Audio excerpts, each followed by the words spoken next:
안녕하십니까. 행복한 아침 이재용입니다. 안녕하세요. 장예인입니다. 이제 추석 연휴 끝나고 일상으로 다시 돌아오는 목요일 아침입니다. 9월 23일 목요일이고요. 뉴스부터 몇 가지 정리해드리겠습니다. 네, 첫 번째 소식부터 전해드리겠습니다.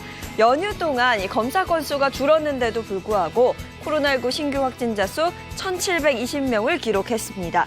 네 자릿수 확진자가 78일째 이어지면서 이 수도권을 중심으로 한 확산세가 가라앉지 않고 있는 건데요.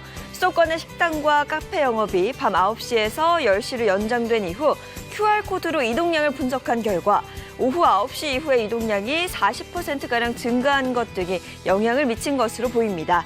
연휴 동안 이동도 많았고 모임 인원도 풀어졌던 걸 감안하면 전문가들은 다음 주 하루 확진자 2,500명을 예상하고 있습니다.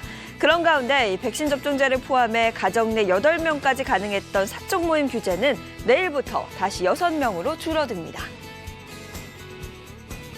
네, 미국을 방문 중인 문재인 대통령이 화이자의 블라 회장을 만나서 5세부터 11세까지 어린이 접종에 대한 의견을 물었습니다.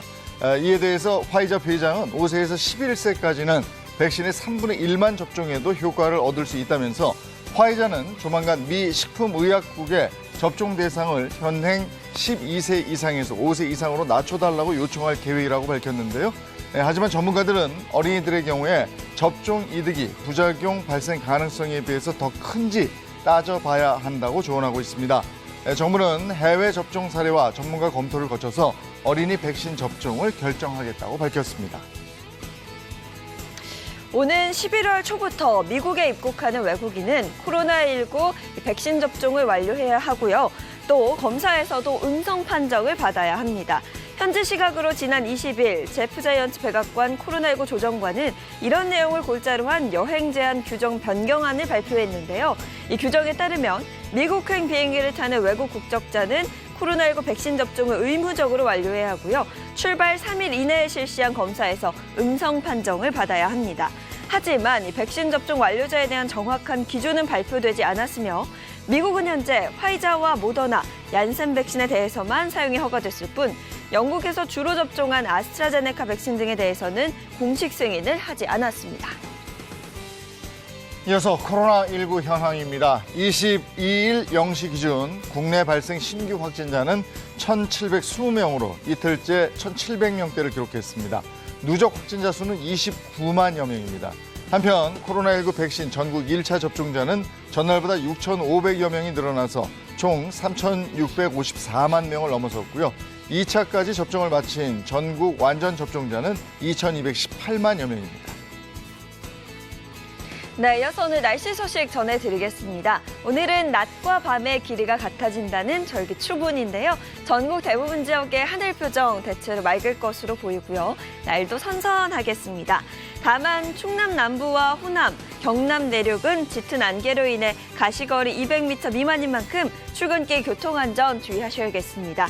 이어서 오늘 기온 보겠습니다. 아침 최저기온 15도에서 23도, 한낮 최고기온 22도에서 28도 선이 예상됩니다. 낮 동안에는 햇살이 내리쬐면서 완연한 가을 날씨 보이겠지만 오후에는 일교차가 크게 벌어지니까요. 환절기 건강관리 잘하시기 바랍니다. 9월 23일 목요일 행복한 아침 지금 시작합니다.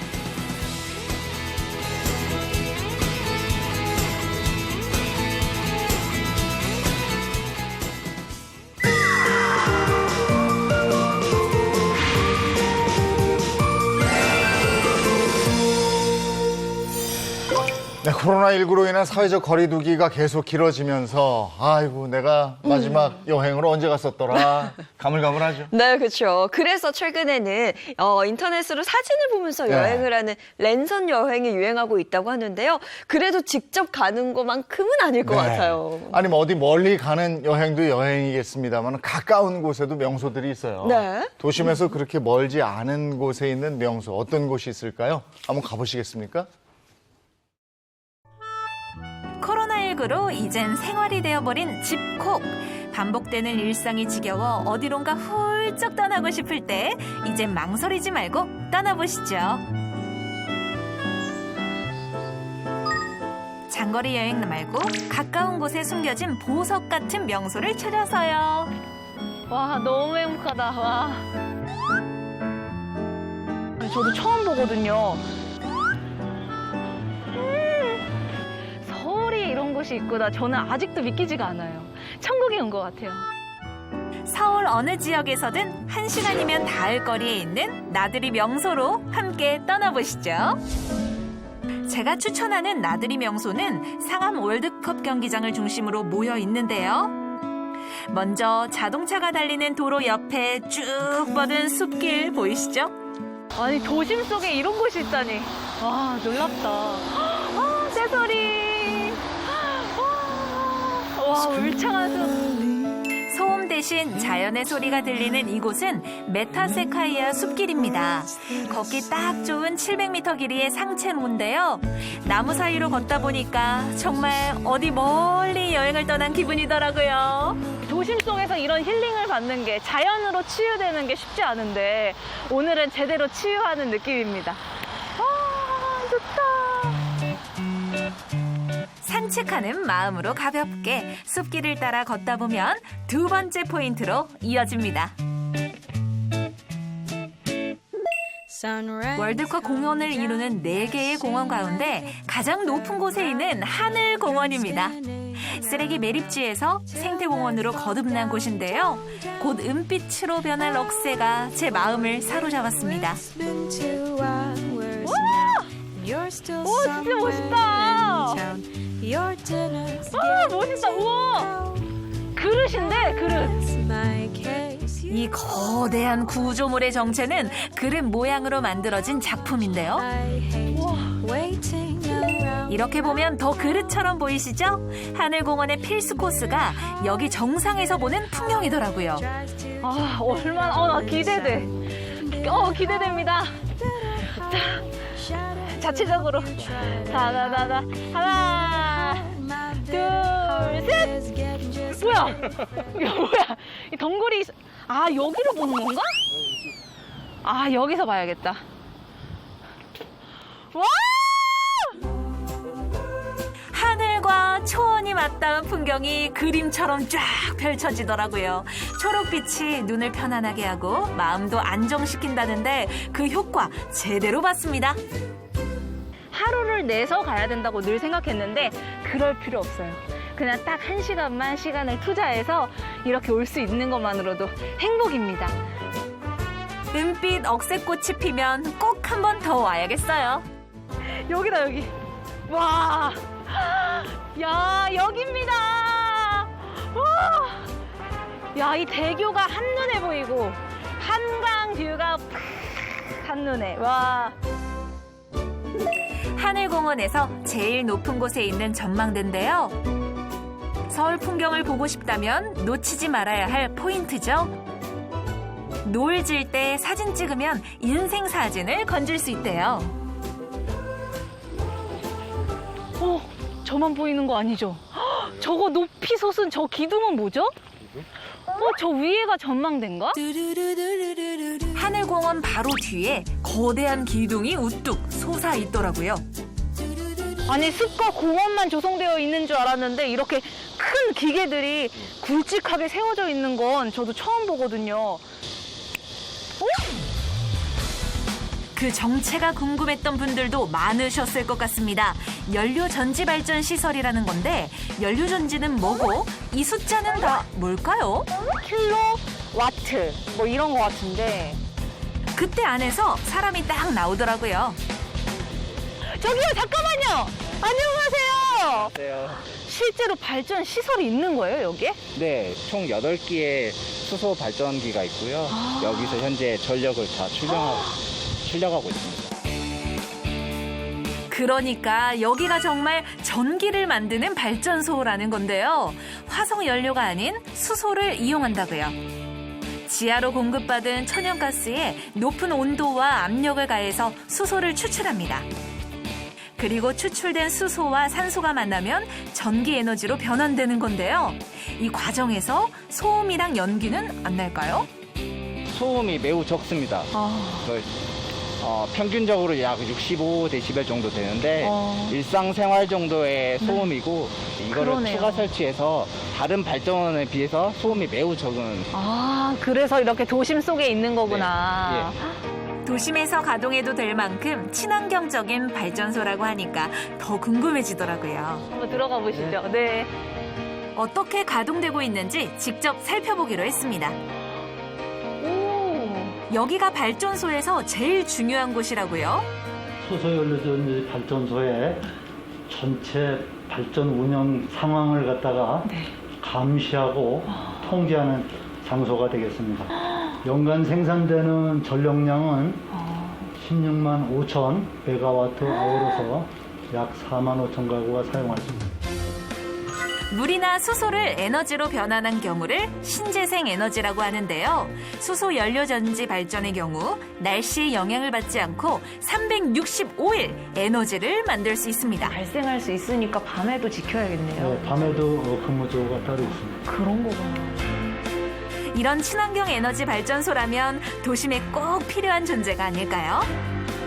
발전소 탐방을 마치고 다시 길을 나섰습니다. 저의 마지막 목적지는 하늘공원에서 대중교통을 타고 30분이면 도착하는 곳이었는데요. 바로 있어야 할 건 다 있다는 전통시장입니다.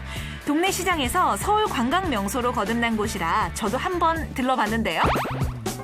이 시장이 관광 명소로 떠오른 이유, 다양한 먹거리 덕분인데요. 소셜미디어에서 화제를 모은 맛집을 제가 직접 찾아봤습니다. 여기 이게 굉장히 맛집이라고 해서 찾아왔는데 여기 이 맛집 맞나요? 네, 맞습니다. 아니 도대체 이게 뭐예요? 요 하얀색 덩어리가 정말 사진 속 디저트가 맞나 싶었는데요. 우와! 색이 변하는 거 봐. 강한 불로 표면을 살짝 구워주면 사진 속 비주얼이 완성됩니다. 맛은 어떨까 정말 궁금했는데요. 보세요. 겉은 마시멜로, 속은 아이스크림이거든요. 초코 아이스크림 먹더라도 달콤하잖아요. 그 둘러싸여져 있는 구워진 마시멜로. 이 덕에 2배, 3배 더 달콤해지는 것 같아요. 와, 진짜 맛있어요. 한 번 더. 어머머머머, 저 표정 어떡해요? 그래도 먹거리까지 정말 완벽한 하루였습니다. 슬기로운 집콕 생활을 하고 싶다면 여러분도 주변의 명소를 한번 찾아보시는 건 어떨까요? 평소엔 무심코 지나쳤던 그곳에서 새로운 즐거움을 발견할지도 모릅니다. 여행의 묘미는 일상 탈출이잖아요. 아이, 그럼요. 그런데 가까운 곳에서 저렇게 우리가 늘 똑같이 가던 일상을 탈출할 수 있는 느낌. 네. 이 자체가 좋은 거죠. 네, 저는 저 구운 마시멜로 꼭 한번 먹고 싶네요.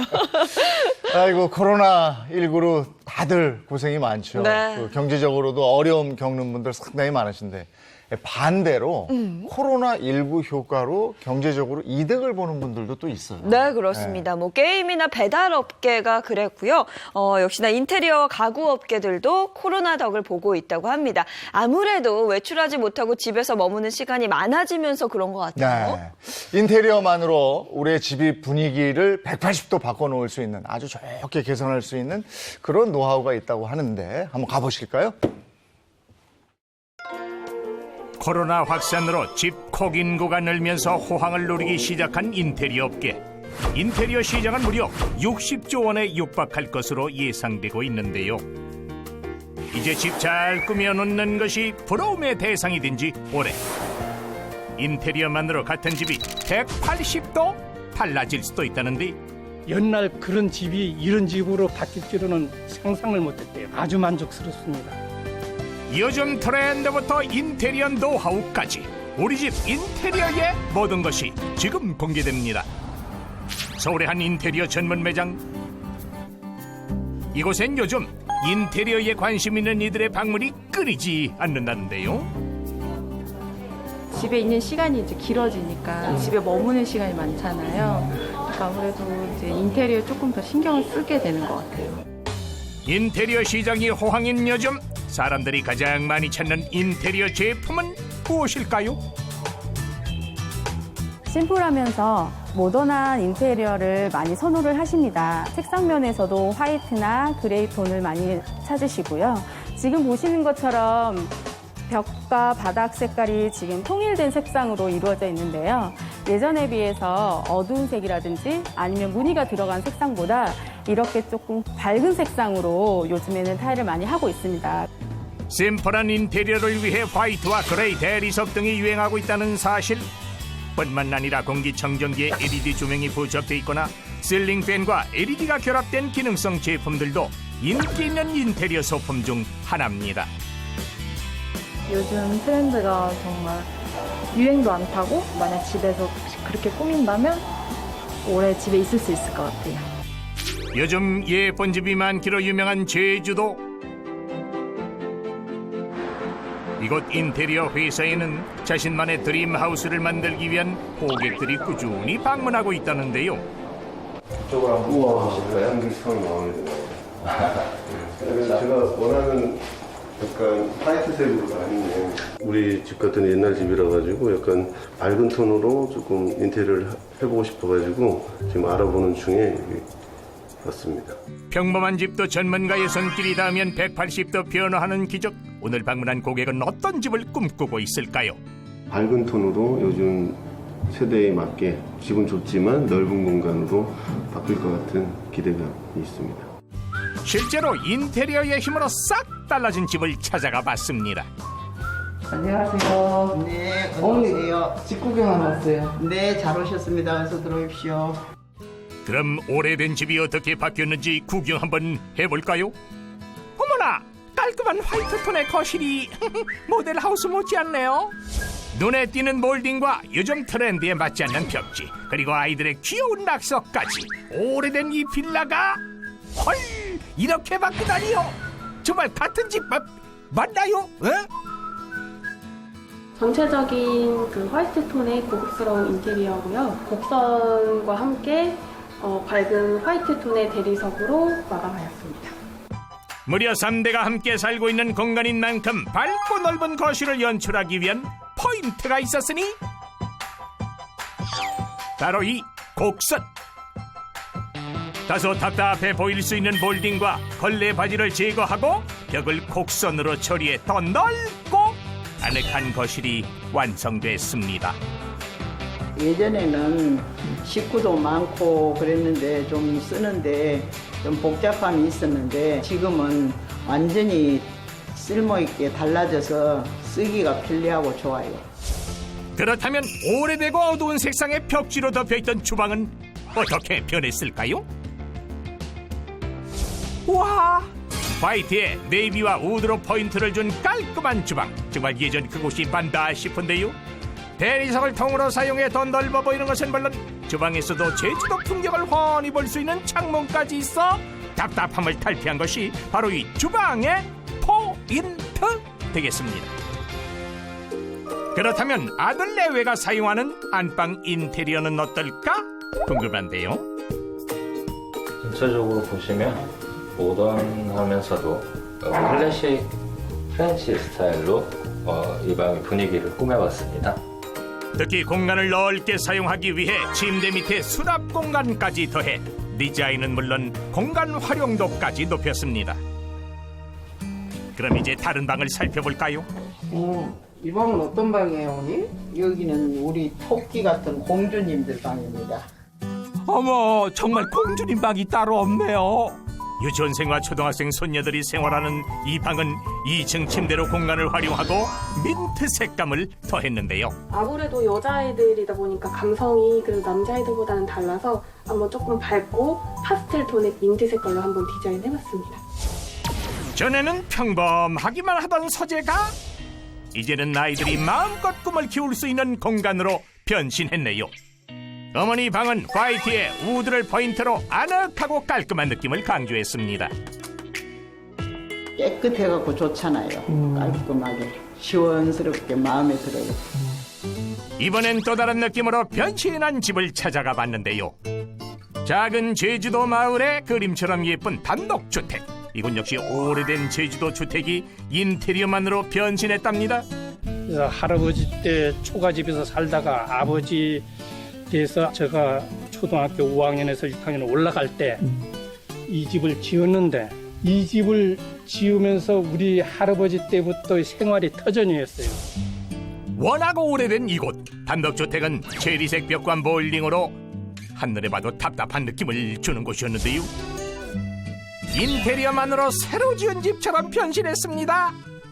작은 타일보다 조금 더 큰 타일을 사용해서 약간 그 확장된 느낌을 주었고요. 색깔은 화이트 톤보다 그레이 색깔을 써가지고 조금 더 모던하고 약간 심플한 느낌을 주었습니다. 노부부 두 분이 사는 집인 만큼 동선과 공간의 특성까지 활용했는데요.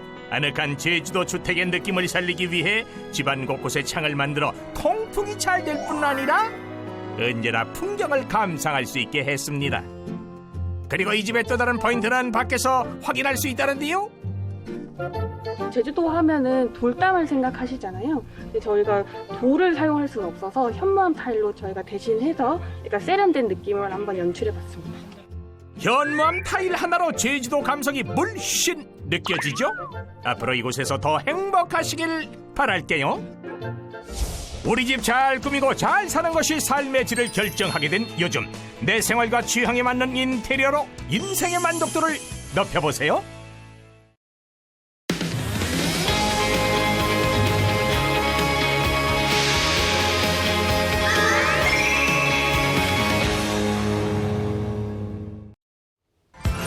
네, 돈이 보이는 경제의 첫 번째 주제는요. 기준금리 인상, 우리 일상에 미치는 영향은입니다.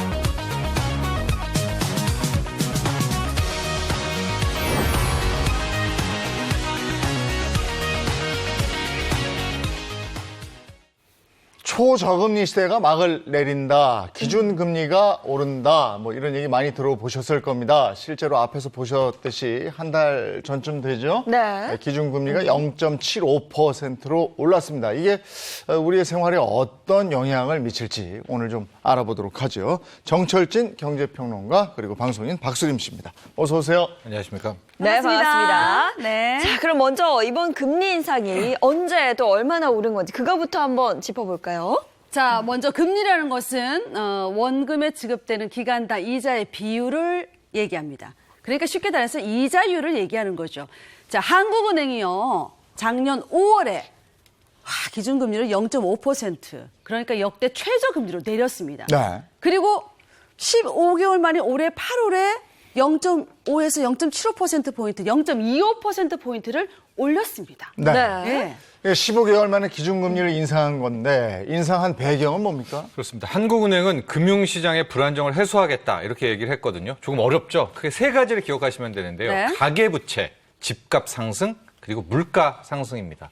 먼저 가계부채 보면은 지금 우리나라 가계부채 1,800조가 넘습니다. 어마어마한 규모고 최근 증가 속도 석 달만 해도 뭐 40조, 50조씩 늘고 있어서 네. 역시 큰 문제입니다. 그래서 금리를 올려서 돈줄을 쥐겠다라는 것이고, 두 번째는 이 돈들 지금 다 뭐 집값, 부동산, 주식, 코인으로 가잖아요. 네. 집값 상승이 너무 빠르고 뭐 어마어마하죠. 네. 그래서 네. 이 집값 상승에 좀 영향을 주기 위해서 금리를 올리는 것이고, 마지막 세 번째는 물가를 안정하기 위해서, 이렇게 세 가지 요인이라고 보면 되겠습니다. 네, 이 기준금리 인상을 반영해서 은행들도 이제 하나둘 예적금 금리 인상에 나서고 있거든요. 예적금 금리는 얼마나 올랐을까요? 그동안 은행의 수신 상품은 소태였죠. 짠 금리로 외면받아 왔습니다. 그래프 보시면요. 보세요. 0.87, 0.85, 0.86, 1%를 못 넘겨요. 그러니까 1년 동안 1,000만 원을 은행에 넣어두면 이자가 8만 원 정도 붙을까? 그랬었는데 지난달 한국은행이 기준금리를 인상한 뒤에 은행의 예금 적금 금리가 0.1%포인트에서 최대 0.4%포인트 올랐어요. 그래도 저금리입니다. 금리가 더 오를 거라는 근데 기대감을 갖고요. 8월 한 달에만 정기예금에 8조 원이 자금이 몰렸습니다. 네. 또 지난 8월 26일 기준금리 인상 발표 이후에 4, 5일 사이에 정기 예금이 무려 1조 7천억 원 정도 올랐습니다. 예. 엄청나죠. 사실 시중은행의 예적금 금리 포기한 거는 그 소비자의 입장에서 오래됐거든요. 네. 넣어봐야 뭐 얼마 붙지도 않고. 그렇죠. 맞습니다. 그렇다면 이렇게 기준 금리가 오르게 되면 다시 은행 예적금에 눈을 돌려봐도 되는 건지. 그러게. 일단 이자가 오르기는 오릅니다만 네. 아직은 좀 기대에 못 미친다 이렇게 결론을 내릴 수가 있을 텐데요. 이제 앞서 지금 금리 인상이 됐으니까 0.3%포인트 시중의 예금 금리도 오른다라는 좀 가정을 해보겠습니다.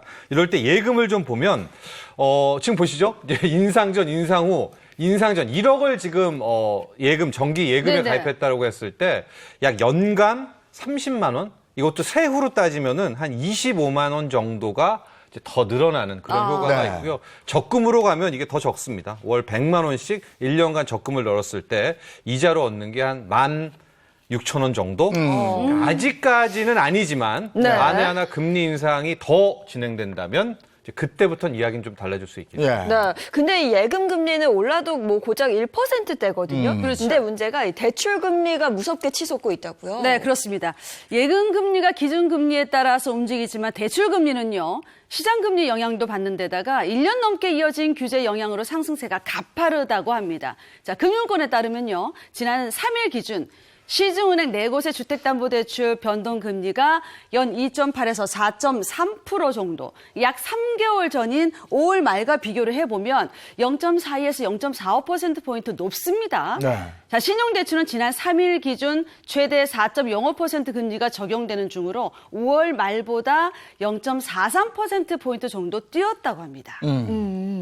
실질적으로 이 기준금리를 올렸을 때 우리가 두려워하는 건 대출금리가 오르는 거 아니겠습니까? 네네. 근데 바로 대출금리가 오르진 않고 약간의 순서가 있거든요. 기준금리를 올리면 예금금리가 올라가고 그다음에 시장금리가 올라가고 이것을 반영해서 대출금리가 오르는 불의 고리 이런 표현도 쓰게 되는데요.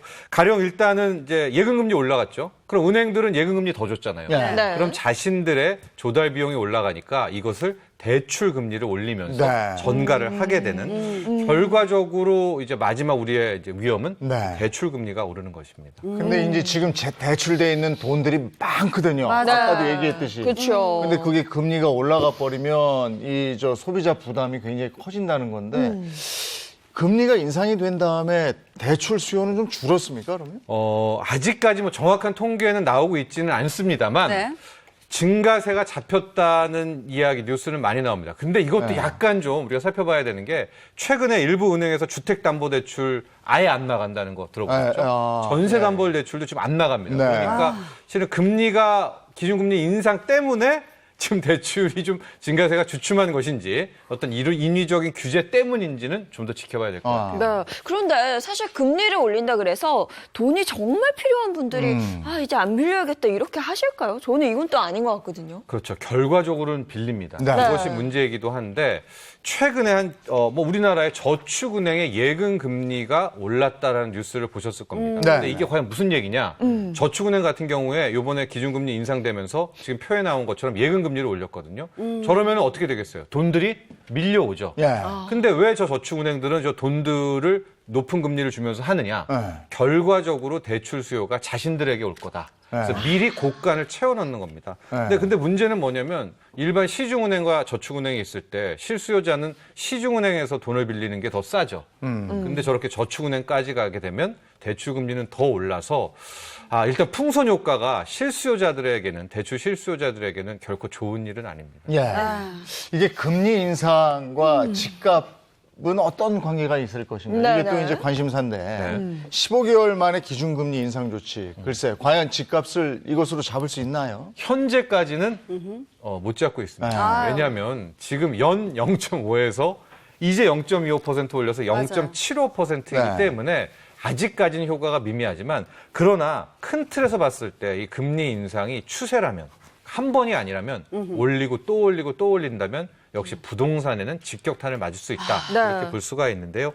다만 아직은 부동산에 대한 수요, 더 집 사겠다는 것들이 크기 때문에 현재로서는 뭐 영향을 줬다라고 말하기에는 좀 미미하죠. 네. 현재 인상폭이요. 네. 그 아직은이라는 표현이 정말 맞는 것 같아요. 실제로 오히려 이 매수 심리가 더 강해졌다고 하던데요. 그럼요. 일부 시중은행이 신규 주택담보대출 중단하고 그리고 한국은행이 또 기준금리를 0.25%포인트 올리기도 하는 등 돈줄을 쪼이고 있어요.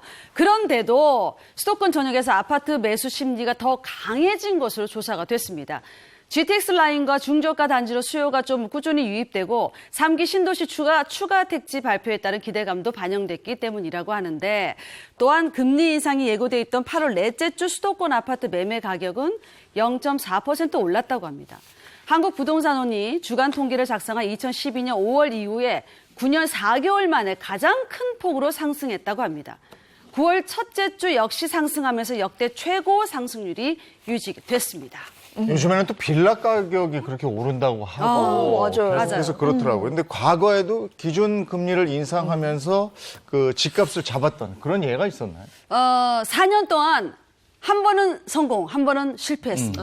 그러니까 2017년 11월 말에는요, 기준금리 인상 뒤에 6개월 동안 서울 아파트 값이 4.1% 상승해서 인상 전보다 오름폭이 컸습니다. 근데 1년 뒤인 2018년 11월에는 금리 인상 뒤에 6개월 동안 집값이 1.96% 내려갔다고 합니다. 근데 저 2018년 때는 우리가 좀 생각을 해봐야 되겠는데요. 예, 그때 금리 인상은 일단은 폭이 1.5에서 1.75.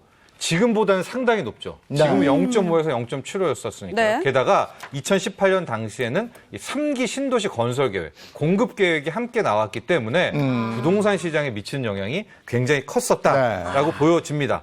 다만 이제 지금의 이제 금리 인상 같은 경우에는 절대 규모도 굉장히 낮은 그런 상황이고 아직까지 뚜렷하게 공급에 있어서 손에 잡힐 만한 어떤 희소식이 없거든요. 이런 것들이 좀 역부족이 아닌가라는 평가가 나오고 있습니다. 다만 뭐 한국은행이라든가 이 보고서를 좀 보면 통화신용정책 보고서를 보면 금리를 0.25%포인트 계속 인상을 하면 집값도 뭐 0.25%포인트씩 떨어지는 그런 효과가 있다라고 하니까 지금부터 중요한 것은 금리를 계속 올리느냐 안 올리느냐 네. 여기에 부동산 공급이 나오느냐 또 수요는 어떻게 잠재워지느냐 이런 것들을 함께 고려해야 될 것 같습니다. 네. 그러면 또 많은 분들이 궁금해하실 것 같은데요. 이 금리 인상이 주식 시장에 미치는 영향은 또 어떨까?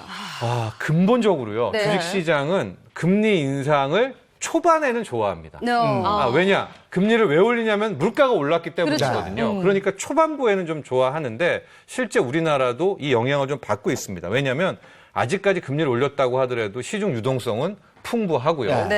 이게 아직은 좀 더 놀만하다. 주식시장에서 이런 평가가 많이 나오고 있고 요즘에 이제 B2, 빚으로 투자하는 것도 위험하다 하는데 우리 생각에는 금리를 올리면 줄어야 되잖아요. 근데 오히려 이 B2는 이 신용융자 잔고는 25조 원을 넘어서면서 사람들은 아직까지 금리 더 올릴 때까지는 주식 투자해도 되겠지 좀 이런 심리가 강한 것 같습니다. 그래서 주식시장에는 아직 뭐 별다른 큰 영향을 미치지 않고 있다 이건가요? 그렇습니다. 아직까지는 뭐 금리 자체가 뭐 낮기 때문에 좀 더 주식으로 가겠다라는 이야기들 많이 나오고 있고요.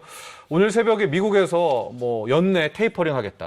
빠르면 내년에 금리 올리겠다라고 했는데도 뉴욕 증시가 상승 마감했거든요. 그렇군요. 뭐 중국에서 뭐 악재도 있었다고. 홍다도 있고 했는데 이 모든 것들을 지금 유동성 파티를 좀 더 하자. 이런 것 때문에 현재 주식시장은 큰 영향을 받지 않고 있다. 그러나 제가 계속 말씀드렸죠. 올리고 또 올리고 계속 올린다라는 거를 언제부터 각성하게 되면 그때부터는 주식이건 부동산이건 다 위험할 수가 있다. 꼭 기억하셔야 됩니다. 그러면 또 이 장바구니 물가에 대한 얘기도 좀 해봐야 될 것 같아요. 보통은 이제 금리를 올리면 물가가 낮아진다고 하는데 최근 뭐 기사들 보더라도 정말 물가가 어마어마하게 오르고 있다. 이런 얘기 계속해서 나오고 있잖아요. 그렇죠. 이번에 물가는 올랐는데 차례상을 준비 안 할 수는 없고 다들 너무 애쓰셨습니다. 돼지고기, 소고기 값은 뭐 기본적으로 다 올라가 있고 배가 왜 이렇게 비싸요? 금배. 금파, 금난에 이어서 이번에는 금배까지 헉소리 나오더라고요. 진짜 너무 올랐습니다. 체감 물가 이렇게 올랐는데 소비자 물가 도대체 얼마나 오른 겁니까? 우리가 인플레이션은 언제냐? 2%가 기준인데요. 최근은 5개월 연속 2%를 훌쩍 넘었습니다. 표를 보시면은 옛날에는 1% 또 0% 뭐 소비자 물가 상승을 했는데 최근은 거의 5개월 연속 2.5, 2.6, 2.4 이런 것들을 나오고 있고요. 어떤 것들이 주로 소비자 물가를 끌어올리고 있는가? 먹거리입니다. 농축수산물인데 시금치, 수박 같은 과채류도 계속 오르고 있고요. 쌀값, 돼지고기 뭐 이것들이 오르니까 뭐 소비자 물가가 계속 오를 수밖에 없고. 뭘 먹어야 돼 도대체? 아, 정말. 그러니까요. 이게 가격으로 제가 비교를 해보면 눈에 아마 확 들어오실 텐데 제가 보여드릴게요. 작년 8월에 계란 15개짜리를 제가 5,480원에 샀단 말이에요. 애들 계란 후라이, 계란말이 한다고. 올해 8월에 똑같은 거를 7,580원에 샀습니다. 네. 우유 2.3리터짜리 애들 우유 한참 먹을 때거든요. 4,980원에 샀는데 똑같은 올해 1년 지나고 나서 5,850원 이렇게 올랐어요. 진짜 옥소리 나죠. 다 올랐어요, 다 올랐어요. 네, 뭐 하나만 사는 게 아니고 여러 개 살 수도 있으니까 이게 본인들이 느끼는 이 체감의 물가가 너무 올랐다 이렇게 느끼실 것 같은데 보면 필요한 건 꼭 다 올랐어요. 그럼 이번에 물가가 좀 잡힐 수 있을 것이냐 이것도 좀 얘기해봐야 될 것 같은데요. 원론적으로는 가능하죠. 보통 금리를 올리면 물가가 잡힌다라는 게 뭐 경제학 원론이기는 한데 근데 최근에 물가 상승은 어디서 나오느냐? 이게 원자재 가격에서 주로 나와요. 특히 먹거리에서 많이 나오고 있는데 가령 이번에 먹거리 같은 경우 이상기후 때문이잖아요.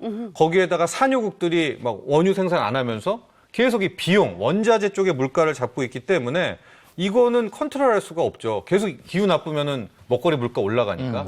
또 하나 단기적으로는 올 연말까지 11조 원의 재난지원금 풀리지 않습니까? 그래서 당분간은 물가가 쉽게 잡히기는 좀 힘들지 않을까라는 전망이 계속 나오고 있습니다. 네. 기준금리를 이제 방향은 올라가는 거잖아요. 더 올리겠다는 거잖아요. 네. 그럼 언제쯤 얼마나 올리는 겁니까? 일단 기본적으로는 연 1.25까지. 그러니까 지금이 연 0.75니까 앞으로 두 번은 거의 한국은행이 확실하게 올리겠다라는 거거든요. 근데 연내를 좀 보면 회의를 금리를 올릴까 말까 회의가 두 번 있어요. 10월 아니면 11월. 저는 11월에 한 번 정도 올릴 것으로 보고 있고요.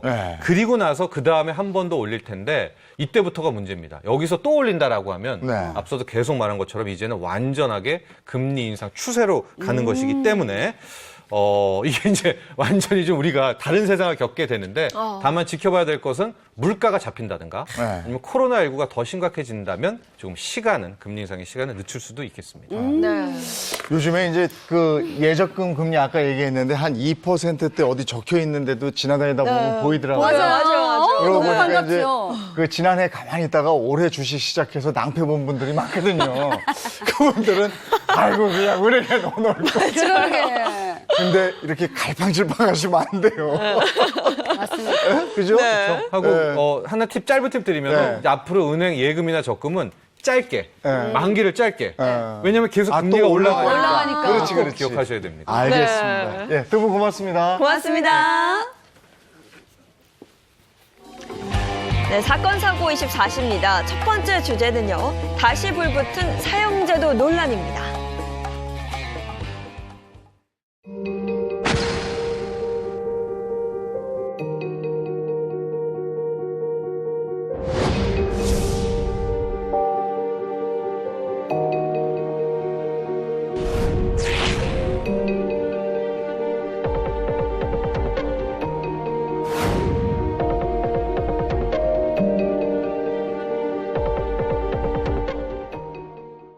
최근에 흉악범죄가 잇따라 발생하면서 사형제도에 대한 얘기 다시 분분해졌습니다. 사형제도 부활해야 되는 거 아니냐 이런 목소리도 많이 들리던데 이 부분 얘기 나눠보도록 하겠습니다. 염건영 한국범죄학연구소장 그리고 이고은 변호사와 얘기 나눕니다. 어서 오세요. 안녕하세요. 네, 최근에 이 사형제도 부활 여론이 다시 수면 위에 올랐습니다. 그 자세한 이유는 뭐라고 보세요? 네. 20대 남성이 생후 20개월 된 의붓딸을 성폭행에 살해한 사건이 사회적 공분을 사면서 사형제도 부활에 대한 목소리가 수면 위로 떠올랐습니다. 지난 6월 술에 취한 상태로 20개월에 불과한 영아를 의붓딸을 폭행에 숨지게 한 것도 모자라서 아이의 시신을 아이스박스에 유기하고 또 아이를 살해하기 전에 성폭행하거나 강제 추행한 것까지 확인이 됐죠. 시민들은 크게 분노했는데요. 특히 양 씨의 과거 행적이 반인륜적이었다는 사실까지 알려지면서 그에 대한 강력한 처벌 또한 요구하고 있는 상황입니다. 누리꾼들은 저런 흉악범은 살려둬선 안 된다. 인권이란 건 이럴 때 쓰는 말이 아니다. 사회적으로 포용하기에는 흉악범들의 선이 도를 넘었다라는 이야기들을 많이 하고 있습니다. 예, 정치권에서도 사형제도를 부활해야 되는 게 아니냐 이런 목소리가 나오죠. 네, 지금 갑자기 이제 화두가 되기 시작을 했는데 홍준표 후보 같은 경우는 아예 공약을 하셨어요. 네. 네, 당선만 되면 현재 사형대 기술 60여 명을 사형을 시켜가겠다 이렇게 얘기하셨고요. 유승민 후보 같은 경우는 아동 관련 성범죄자들 있잖아요. 이들에 대해서는 좀 고려해봐야 되지 않냐 이렇게 말씀하셨고요. 그래서 최근에 이제 강윤선 사건 아실 겁니다. 전자발찌 탈착을 하고 이제 살인을 저지른 사건이 있었는데 이것 때문에 최근에 얘기 나오는 게 이런 흉악범을 대상으로 사형을 집행을 해야지 그대로 교정기관에 그냥 무기징역식으로 냅두는 것은 바람직하지 않다. 이런 주장들이 대두되고 있습니다. 네, 이런 반인륜 범죄가 계속될 때마다 여론들은 이 사형 집행해야 된다 이렇게 들끓고 있는데 우리나라는 형법에 이 사형제도가 명시가 되어 있죠. 네, 그렇습니다. 형법 제41조를 살펴보면 사형, 징역, 금고 등 총 9가지의 형벌의 종류를 규정하고 있는데요. 그중 사형은 인간의 생명을 빼앗는다는 점에서 가장 무거운 형벌이자 궁극의 형벌에 해당이 됩니다. 그러면 어떤 범죄를 저지르면 사형이 선고될 수 있느냐? 우리 형법에서는 내란 유치죄, 살인죄 등 총 16가지 종류의 범죄에 해당할 경우 사형제를 선고받을 수 있습니다. 범위를 넓혀서 특별 형법까지 넓힐 경우에는 총 493개의 항목에서 사형을 규정하고 있습니다. 우리나라가 지금 사실상 사형 폐지국 이렇게 돼 있지 않습니까? 네. 사형 네. 가능한지 그리고 마지막으로 사형이 집행된 건 언제예요? 그러니까 마지막으로 사용된 거는 1997년입니다. 그때 그 지존파 사건 아시죠? 그때 너무 시끄러워가지고 당시 이제 대통령께서도 이거 이 정도면 사형을 집행해야 된다 해서 그때 사형을 집행했고요. 당시에 지존파 포함해서 23명이 한꺼번에 사형이 됐습니다. 그리고 우리나라 사형이 첫 시행된 거는 1949년도인데요. 이때부터 총 집행된 인원은 920명 정도 되고 있습니다. 현재 그 국제 그 인권기구에서는 10년 이상 사형을 집행하지 않으면 이게 사실상 사형 집행을 폐지한 국가로 이제 하고 있는데 우리나라는 현재 24년째 지금 안 하고 있거든요. 그래서 현재 사형 폐지국으로 분류가 되고 있고요. 현 정부도 현재는 사형 폐지 입장이 명확하기 때문에 다음 정부까지는 집행이 안 될 거라고 확신이 됩니다. 네. 그러면 이 사형을 선고받고 집행되지 않아서 수감 중인 죄수는 몇 명이나 되는 거예요? 네. 국내 교정시설에 수용된 미집행 사형수는 2020년 말 기준 총 60명으로 그들의 공통점은 모두 살인을 저질렀다는 점입니다. 먼저 최장기 복역 사형수는 원언식인데요. 그는 1993년 사형이 확정된 이후에 광주 교도소에서 구금 중입니다. 원언식은 아내가 종교에 빠져 가정에 소홀하다는 이유로 1992년 10월 원주 여호와의 증인 왕국회관에 불을 질러 총 15명을 살해했습니다. 네, 최고령 사형수로는 2010년 형이 확정된 현재 84세 오종근입니다. 오종근은 2007년 이른바 보성어부 사건을 일으킨 장본인으로 전남 보성에서 20대 여대생 등 4명을 바다에 빠뜨려 살해를 했는데요. 당시 오종근의 나이는 70세였습니다. 최연소 사형수는 강화도 해병대 총기 난사 사건을 일으킨 김민찬으로 그는 해병대 2사단 초소에서 상관들이 자신에게 가혹행위를 하고 기수를 열애한다는 이유로 상관 등 총 4명을 총기를 난사해 살해했습니다. 김민찬과 같은 군 사형수는 현재까지 총 3명으로 집계되고 있습니다. 우리가 기억하는 최악의 살인마 이러면 이제 있죠. 정두영, 강호순도 있고 또 유영철 사형수죠. 네, 다 사형수입니다. 근데 이제 사형수 중에서도 그러니까 약간 좀 욱해갖고 과도하게 범행을 저지르는 게 있는가 하면 지금 말씀하신 3명은 완전히 사이코패스적인 살인범이거든요. 그래서 정도영 같은 경우는 아시겠지만 그 부산 대전에서 강도 살인으로 총 9명을 살해했는데 아시겠지만 2001년에 좀 시끄러운 사건이었고요. 강호순 같은 경우는 처음에는 보험금을 노리고 아내하고 장모를 살해합니다. 살해하고 나서 이걸로 이제 살인에 대한 어떤 욕구가 좀 발동하다 보니까 총 8명의 여성을 성적인 목적으로 공격을 하고 살해를 했던 잔혹한 살인범이고요. 가장 이제 세계 범죄사전에 등재가 돼 있는데 유영철 같은 경우는 살인마 중에도 거의 극강의 살인마입니다. 그래서 2003년부터 2004년까지 10개월 동안 21명의 피해자가 발생했던 말도 안 되는 살인 사건이었습니다. 네. 지금 현재 그 이후에도 박한상이라고 아마 아실 겁니다. 100억대 유산을 노리고 당시에 아주 유명한 약재 생활을 하시던 부모님이셨는데 이 부모님을 살해한 이후에 방화를 저질러 가지고 범행을 은폐하려 했는데 지금 현재 사형 대기수로 돼 있고요. 지금까지 사형 대기수에 의해서 살해된 그 피해자 숫자가 200명이 넘어갑니다. 네. 이건 좀 고민해봐야 되는 부분입니다. 네, 지금 말한 뭐 정두영, 강호순, 유영철은 듣기만 해도 지금 소름이 한번 쫙 끼치는데요. 그러면 근래에는 이 사형 선고를 받은 범죄자가 없었나요? 최근에 많지가 않습니다. 그러니까 일반적으로 이런 엽기적인 살인 사건이 발생하면 사형 선고가 많을 거라고 생각하는데 실제로 2017년부터 2019년까지 최근 3년이죠. 3년간 보면 916건의 살인 사건에 대한 형 선고가 있었습니다. 근데 이 중에 실제로 2건만이 사형이 선고됐다는 얘기입니다. 그리고 이제 원래 살인을 저지르게 되면 사형 무기 또는 5년 이상의 징역형에 처하도록 돼 있는데 실제로 사형 선고보다는 무기징역형이 선고되는 경우가 많거든요.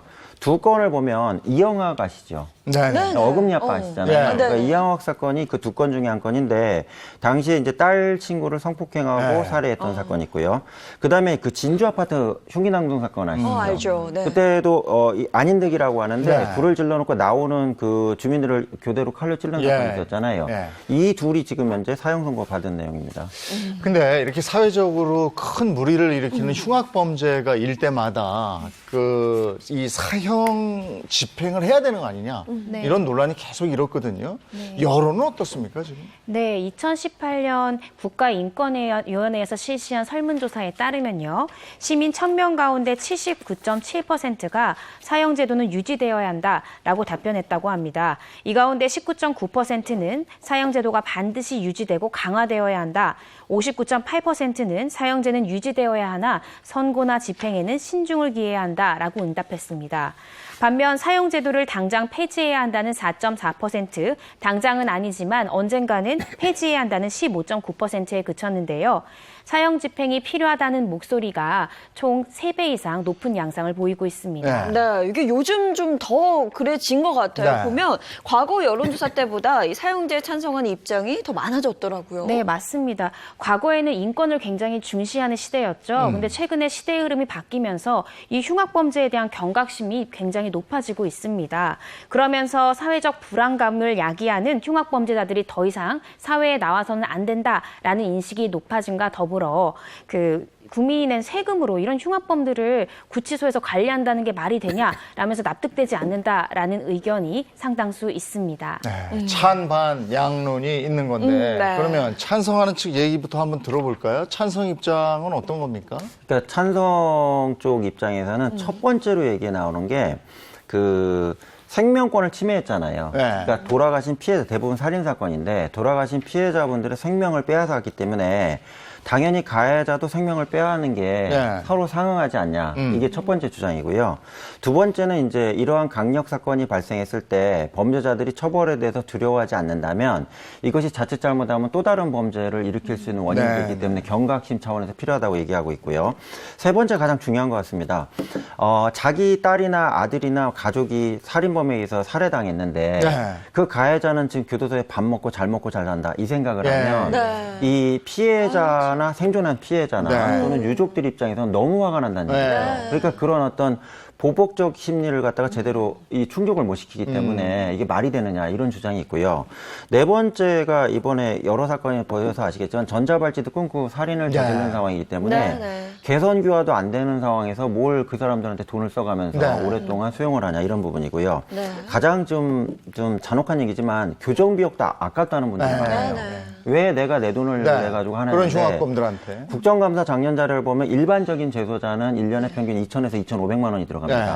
근데 사형 대기수들 같은 경우는 아직 형이 집행이 안 됐잖아요. 근데 이분들이 그 빨간 딱지라고 그러죠. 별도로 관리가 되기 때문에 교도관도 독방이나 따로 붙여요. 그러니까 비용이 4배에서 5배가 들어갑니다. 그렇게 돼요? 이런 부분에 대한 불만도 실제 나타나고 있습니다. 네, 그리고 최근에 정말 끔찍했던 그 전자발찌 강윤성 사건 역시도 만약에 이 사형이 집행이 됐다면 그런 피해는 없지 않았을까 이런 여론이 또 굉장히 많더라고요. 그렇죠. 이제 전자발찌하고 이제 사형제도가 최근에 이제 핫 이슈인데요. 네. 오늘은 주제 이제 사형이니까 사형만 말씀드리면 강윤성이 전과 14범인데 이전 범죄도 상당히 좀 살벌한 범죄들만 많이 저질렀거든요. 예. 근데도 불구하고 사회로 복귀했다는 자체가 말이 안 된다 이게 하나고요.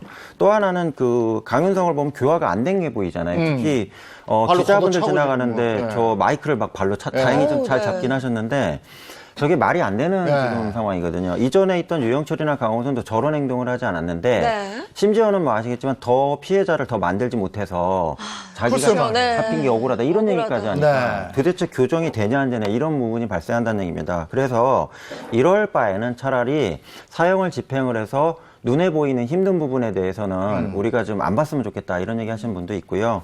그 다음에 또 가장 핵심적인 부분은 전체를 다 집행을 하게 돼 있습니다. 아까 말씀드렸다시피 마지막 사형 집행할 때 남아있는 자녀 죄수들 한꺼번에 집행을 했는데 그렇지 말고 유영진이나 가호순이와 같이 절대적으로 아주 나쁜 범죄자만을 선별적으로라도 지금 골라서 사형을 집행하는 게 옳지 않냐 이런 주장까지 나오고 있는 겁니다.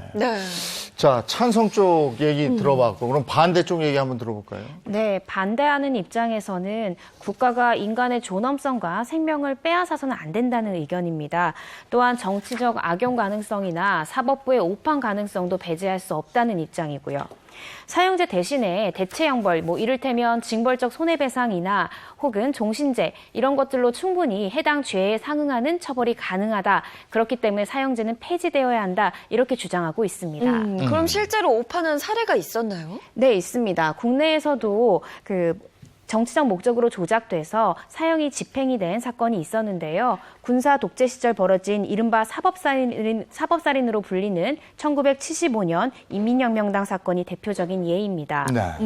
당시 중앙정보부는 유신 반대 운동을 이끌었던 전국 민주청년 학생연맹을 수사하면서 관련자들의 고문을 통해 인혁당의 재건위가 북한의 지령을 받은 남한내 지하 조직이라고 몰아갔습니다.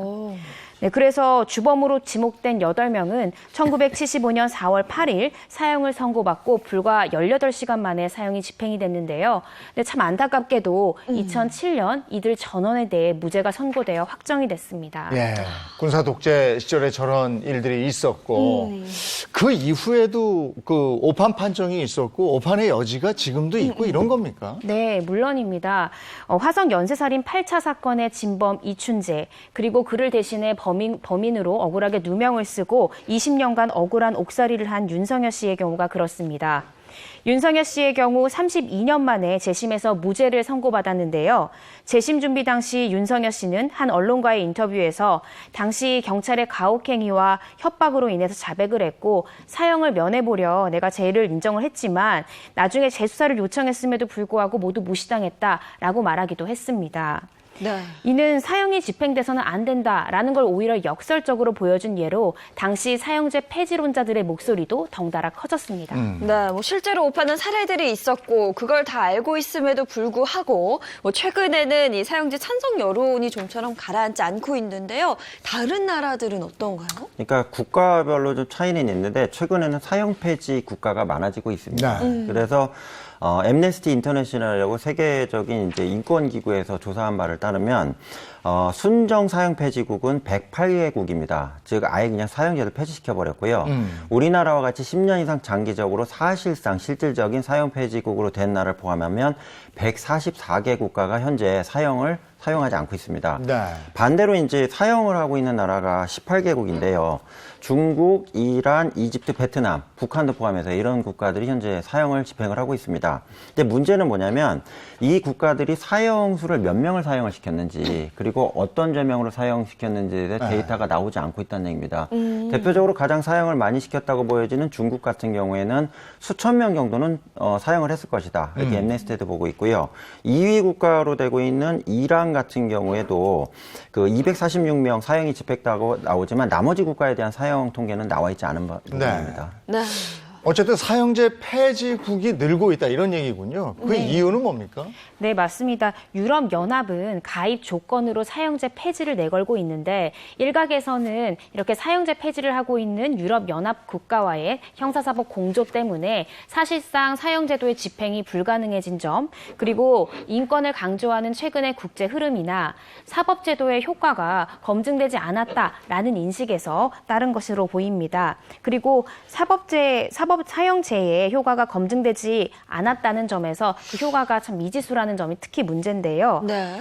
오히려 반정부 인사에 대한 탄압수단으로 악용이 되거나 오판의 위험이 있다는 점도 사형제 폐지론의 큰 근거가 되고 있습니다. 네, 보니까 이 사형제가 흉악범죄를 억제하는 효과가 여전히 미지수다. 이런 얘기일 텐데 이건 좀 의외인 것 같아요. 이거는 상당히 논란이 많은 부분입니다. 네. 그러니까 학계 내에서도 사형을 집행함으로써 집행 이후에 범죄가 줄어든다 이런 학자가 있고요. 사형을 집행해봤자 똑같은 범죄 계속 나타난다 이런 학자도 있기 때문에 뭐가 옳다 그러다는 정확하게 말하기 어렵다는 얘기입니다. 근데 우리나라 같은 경우에 그 효과를 보면 사형을 집행한 이후에 강력범죄가 주는 거는 어느 정도 통계 수치상 나옵니다. 근데 문제는 이게 한 6개월이나 1년이 지나면 다시 원상대로 회복이 된다는 얘기죠. 그래서 저희 이제 범죄학에 보면 강력범죄 일정량의 법칙이라고 아주 유명한 법칙이 있습니다. 그러니까 아무리 처벌을 강하게 하거나 교정을 많이 한다 하더라도 항시 강력한 나쁜 사람은 일정 숫자가 나타난다 이런 원칙이 있거든요. 그래서 이걸 놓고 또 본다면 사형에 대해서 해야 된다는 거 얘기하기 좀 애매한 부분이 있습니다. 내가 여기서 하나 중요한 건 어쨌든 법 감정에 대해서 국민들이 저런 범죄자까지 우리가 밥을 먹이면서 교정기관에 장기간 놓는 것은 바람직하지 않다 이런 부분들이 네티즌상에 너무 많이 올라가기 때문에 이건 우리가 좀 고민을 해봐야 되는 부분이라고 생각합니다. 우리나라도 그동안 계속해서 그 사형제 폐지 법안이 올라왔죠. 근데 국회에서 통과하지 못하고 이랬잖아요. 네, 맞습니다. 과거 국회에서 여러 차례 사형 폐지 법안이 발의는 되었는데 상임위인 법제사법위원회의 문턱은 넘지 못했습니다. 관련 법안은 보수당의 법사위 간사의 반대로 번번이 무산된 것으로 확인이 되었는데요. 이는 아무래도 국민의 정서에서 비롯된 것으로 보입니다. 그런데 작년 한국에서는 사형제 폐지를 향한 새로운 흐름이 발견됐습니다. 과거 7차례나 표결에 기권을 했던 한국 정부는 2020년 12월 16일 유럽총회에서 채택된 사형 집행 유예 결의안에 최초로 찬성했는데요. 이는 우리나라가 실질적 사형 폐지국에 머무는 것이 아니라 완전한 폐지를 향해 한 걸음 나아가겠다는 의지를 천명한 거죠. 그런데 올해 2월 법무부에서는 헌법재판소에 사형제도를 존치해야 한다라는 내용이 담긴 의견서를 제출하면서 서로 엇갈린 신호를 보내고 있습니다. 네, 국민의 법감정에 부응을 해서 사형 선고까지는 가능합니다만 이제 이게 집행까지 가기는 좀 어려울 것 같다 이런 얘기가 될 텐데요. 그러면 앞서 언급했던 다시 생각해도 정말 끔찍합니다만 20개월 영아 성폭행 살해범 이 경우에는 좀 어떨까요? 네, 영아 성폭행 살해범 양 씨는 오는 10월 검찰의 구형을 앞두고 있습니다. 이번 사건은 그 범행 방법이 매우 잔혹하고 엽기적이기 때문에 일각에서는 법정 최고형이 선고될 가능성이 높다라는 관측이 나오고 있는데요. 하지만 법조계에서는 사형 집행 가능성은 낮다라는 것이 주된 의견입니다. 사건이 얼마나 불량한지, 인간의 생명을 얼마나 가벼이 여겼는지, 그리고 진심으로 반성하고 있는지 여부에 따라서 법정 최고형을 선고받을 수는 있지만 형을 집행을 함으로써 인권 후진국으로 전락하게 되고 그에 따른 국제사회 비판을 감당키는 어려울 것으로 보입니다. 네, 앞으로 흉악범죄 계속 나오고 이럴 텐데 이거 앞으로 어떻게 해야 됩니까? 글쎄 여러 가지 좀 논란이 있는데 일단 첫 번째로 말씀드리는 게 사형 자체는 사람의 생명을 앗아가는 거잖아요. 이거에 대한 논란은 분명히 있을 수밖에 없기 때문에 고민해봐야 되는 거고요. 두 번째는 여기서 좀 빼놓은 분들이라는 분 계셔요. 사형 집행을 누가 하냐면 교도관이 합니다. 교도관이 하는데 과거 사형 집행하고 나서 이 교도관 분들이 자기의 손으로 사람을 죽였다는 이런 트라우마로 인해서 자살까지 하신 사례도 있다고 되거든요. 그래서 이분들의 인권까지 집행자 인권에 대해서도 고민되는 부분이 있다는 얘기입니다. 그리고 앞서 말씀드렸다시피 사형을 집행한다 하더라도 진짜로 그런 강력범죄가 줄 것이냐에 대한 의구심이 너무 크기 때문에 그런 효과성에 대한 또 논의가 있어야 되고요. 그 다음에 지금과 같이 장기적으로 만약에 그 감옥에 실제 사형을 선고했지만 집행을 안 할 거라면 가석방 없는 그 무기징역형 있잖아요. 아예 가석방이 안 되게 한다던가 미국의 일부 주에서 하는 거와 같이 중교도소제도 있습니다. 그러니까는 편하게 있는 데가 아니고 좀 어렵게 있는 교도소가 있거든요. 뭐 이런 걸 도입한다던가 국민의 법감정이라고 계속 말씀드리는데 이거를 충족해주는 어떤 대안을 제대로 모색하고 사용 폐지를 해야지 그렇지 않은 상태가 되면 또 여러 가지 충돌이 발생하지 않겠냐 이렇게 보여집니다. 네, 사형 제도, 사형 집행에 대한 얘기 나눠봤는데 여러분은 어떻게 생각하십니까? 자, 다음 얘기 넘어가죠. 네, 사건 사고 24시 두 번째 주제는요. 잇따르는 코로나 분노 범죄입니다.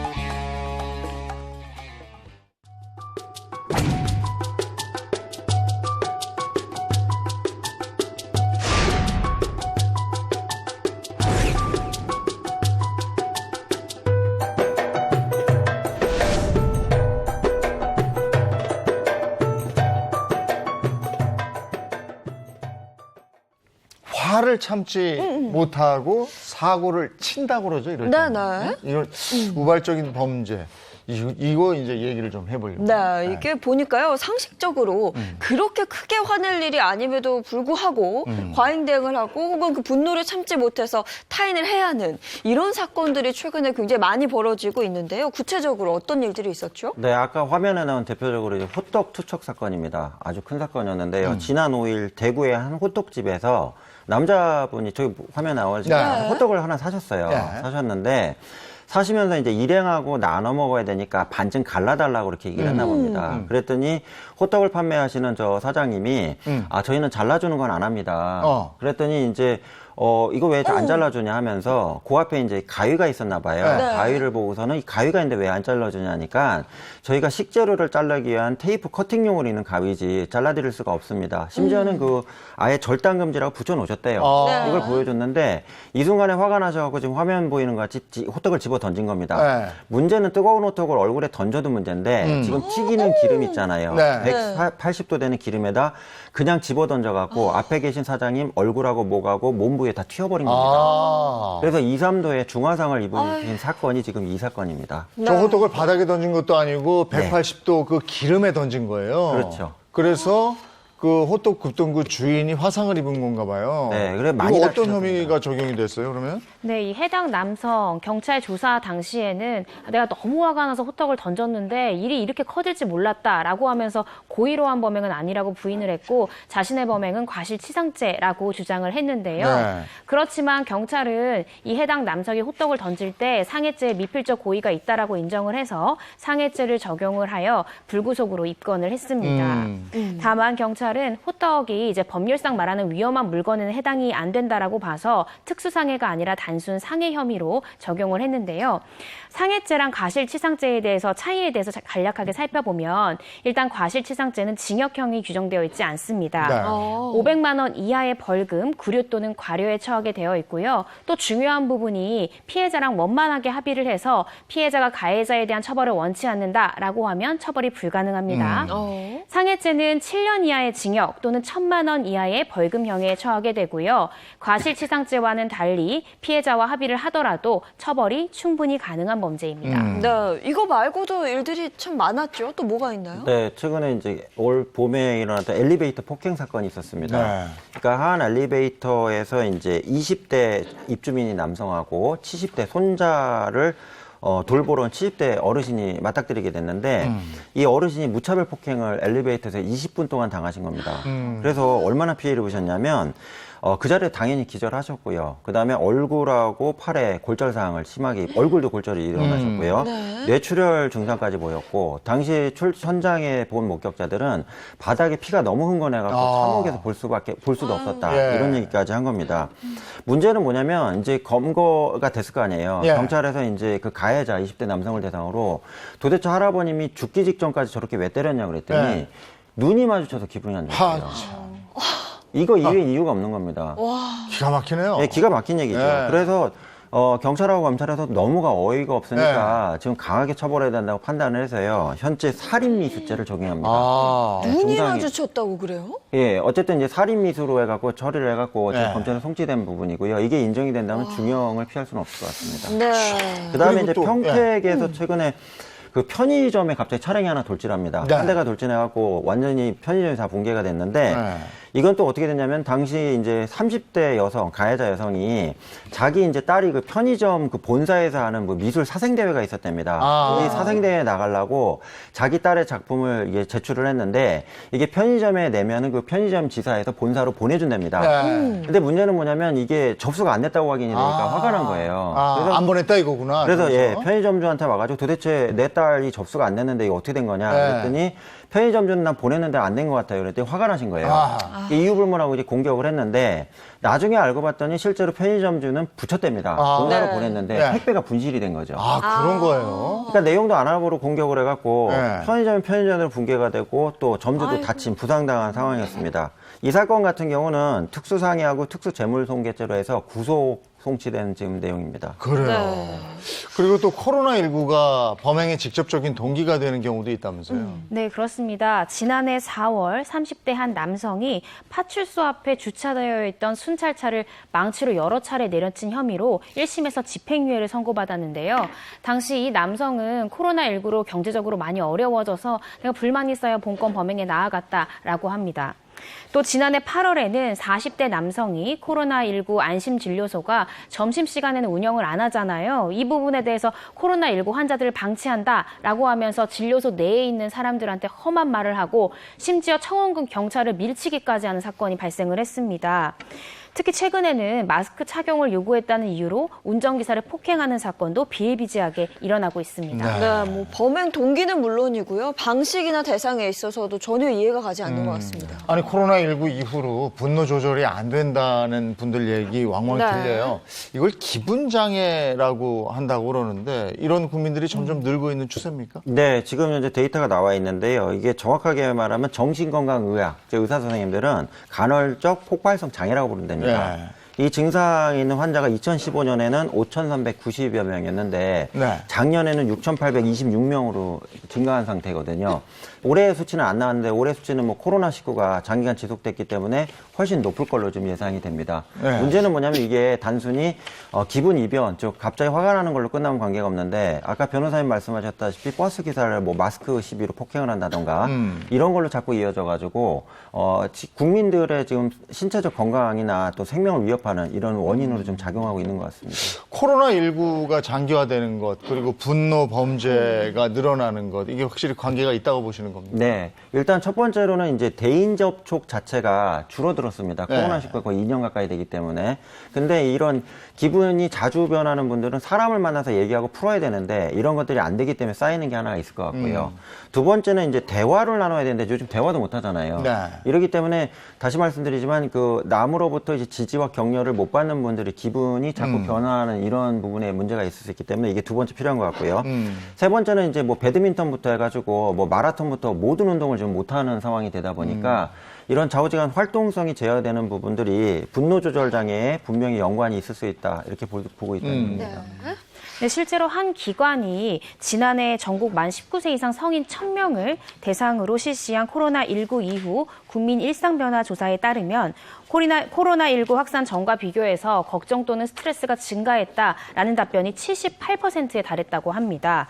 또한 피조사자의 59.5%는 코로나 이후 특정 대상을 향한 분노나 혐오가 증가했다라고 답변을 했습니다. 코로나 블루라는 얘기 우리 많이 들어봤는데 요즘에는 또 코로나 레드 이런 얘기까지 나와요? 그렇죠. 이제 블루에서 이제 그 레드라는 건 약간 분노가 좀 폭발한다, 좀 화가 났다 이런 개념인데, 그러니까 우울감 다음으로 가는 게 분노의 폭발이거든요. 이게 일반적이기 때문에 최근에와 같이 사람 접촉이 줄어들고 혼자 있는 시간이 많아지게 되면 문제는 뭐냐면 이게 길 가다 걸리는 사람을 대해서 이 분노를 폭발하거나 스트레스를 폭발시키는 문제가 발생할 수 있다는 얘기입니다. 그래서 이 부분에 대해서 약간 공중 정신 건강 차원에서라도 또 심도 있는 고민을 좀 해야 되지 않나 이런 생각을 해봅니다. 네, 그럼 실제로 이 분노형 범죄는 얼마나 늘었나요? 네, 경찰청에 따르면 지난해 현실에 대한 불만으로 폭행 범죄를 저질러서 검거된 인원은 총 2,293명으로 집계가 됐습니다. 2019년에 2,606명에 비해서 숫자는 다소 줄어든 수치지만 하지만 하루에 6명 이상이 현실에 대한 불만을 이유로 남에게 폭력을 휘두르다가 경찰에 붙잡힌 셈입니다. 그리고 현실 불만형 살인 미수 범죄를 저질러 검거된 인원은 총 33명으로 2019년 28명보다 증가한 것으로 나타났습니다. 분노 범죄는 어떤 공통점이 있습니까? 네, 공통점은 길을 가다가 처음 본 사이에 벌어진다는 거죠. 타인에게 이유 없이 분노를 표출하고 홧김에 범행에 나아간다는 것이 큰 특징인데요. 사소한 말다툼이나 사적인 술자리에서 대개 범죄가 시작되는 것이 보통입니다. 이와 같은 분노 범죄의 원인은 단순히 가해자 본인의 감정을 해소하기 위한 것이고요. 중요한 건 본인이 화나는 일을 겪었을 때 이를 자기보다 약한 상대에게 분노를 표출한다는 것이죠. 피해자는 주로 노인이나 여성 등 사회적 약자를 타깃으로 하고 자신보다 방어 능력이 낮은 상대를 타겟으로 삼습니다. 코로나19 이후에 분노 범죄가 늘고 있다. 네. 이거 어떻게 하면 좀 줄일 수 있겠습니까? 일단 제 개인적 생각으로는 이 형량을 좀 높여야 됩니다. 왜 그러냐면 동기가 없는 무동기 범죄가 되다 보니까 형량이 오히려 낮아지는 경우가 많기 때문에 처벌을 좀 강화해야 될 필요가 있다고 생각하고요. 두 번째는 이제 교육할 때 같이 사는 교육이 좀 많이 필요합니다. 아직도 입시위주의 교육을 받은 청소년들 같은 경우에 화가 나면 화를 참지 못하는 이 통제가 좀 안 되는 부분이 있다고 생각하고요. 네. 마지막으로는 외롭고 고독한 분들한테 어떤 상담을 할 수 있는 복지 상담 서비스가 좀 보편화되는 게 필요하지 않냐 이렇게 생각해 봅니다. 그리고 비겁한 것 같아요. 네. 어떤 분이 그 얘기 하더라고요. 욱하는 성격은 없다. 욱할 수 있는 대상이 존재할 뿐이다. 네. 그러니까 만만하게 보고 나보다 약해 보이면 공격하는 거예요. 이거 네. 상당히 비겁한 거거든요. 네. 그래서 저는 사람들이 분노와 화가 늘어난다라는 것보다 왜 이 사회가 비겁한 사람이 늘어날까 이런 생각을 또 한번 해보게 됐어요. 네. 네. 그래서 선택적 분노라는 말도 있잖아요. 네, 골라서 분노하는 이런 거 정말 네. 우리가 좀 뭔가 달라져야 되지 않을까 싶습니다. 네, 사건 사고 24시 여기까지 하겠습니다. 고맙습니다. 감사합니다. 고맙습니다. 이제 오늘부터는 낮과 밤의 길이가 같아진다는 거잖아요. 네. 추분이니까 네. 이제 완연한 가을 그리고 겨울로 가는 거죠. 네, 그리고 오늘은 특히나 하늘 표정도 굉장히 맑고요. 날도 선선하다고 합니다. 가을 날씨 만끽하시기 바랍니다. 좋은 하루 보내시고요. 저희는 내일 아침 7시 30분 더 알찬 내용 가지고 돌아오겠습니다. 행복한 아침, 행복한 하루 되십시오. 고맙습니다. 고맙습니다.